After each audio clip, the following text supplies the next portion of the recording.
Katika rada zangu za kutafuta content ya the next documentary, nimejipata Dabaso. Na hii hapa. Sijui kama turuhusu.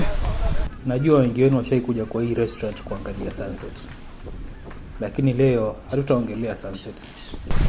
Hizi ndio Nasari uko unasema? Ndio Nasari.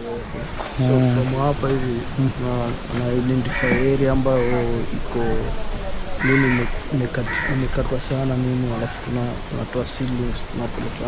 Most of you mnajua Crab Shack kama area ambayo unaweza kuja ukapata seafood, ukachill jioni ukaangalia sunset.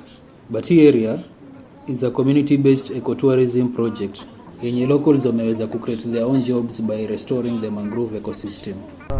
Crab Shack hiyo ni trademark. The main thing ni Dabaso Creek Conservation Group. That's the main thing. So Crab Shack ni trademark, which is the restaurant.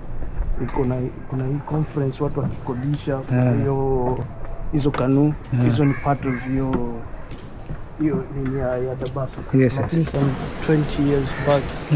Hii place yote hii miti ilikuwa imekatwa vibaya. Ilikuwa ni maji tu pekee yake. Unasimama hapo hivi. Uko na kule vile. Deforestation mbaya. Wamecreate an ecosystem yenye crabs wanaweza survive vizuri sana. Hapa ndo nilikuwa nanipeleka hiyo area ambayo nafanyaga ufugaji wa crabs. Hapa sasa ndio crab farm sasa. Oh, hizi ni crabs? Ndani ya hizi cages kuna crabs. Na hapa ziko kama ngapi ama nini, maana naona kambe kuna numbers hapa. Tuko na cages 925 so far. Na kila moja inachukua moja ama? Inaingia crab moja. Kitambo ilikuwa gani hapa? Hiyo hotel ilikuwa gani area? Zaidi. Vipi? Safi.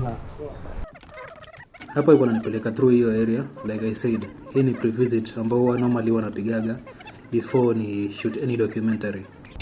I think kitu ni worth it sana kushoot yani. Ni effort mingi, watu wanaona tu kwenye imefika, lakini like hiyo story yake like so hii project sasa iko around 24 years. Na wale kuna wale founders wale kitambo bado wako? Wako. Basi hao kutupatia story pia nao inaweza kuwa safi kweli yani. Hiyo siku kuja kushoot ni vacation shots ndio? David. Hakutelezi? Nani nikitembea kwa mfano? Kuna part fulani inafaa ufuatilie. Okay. So tulimaliza, mimi nikajitoa.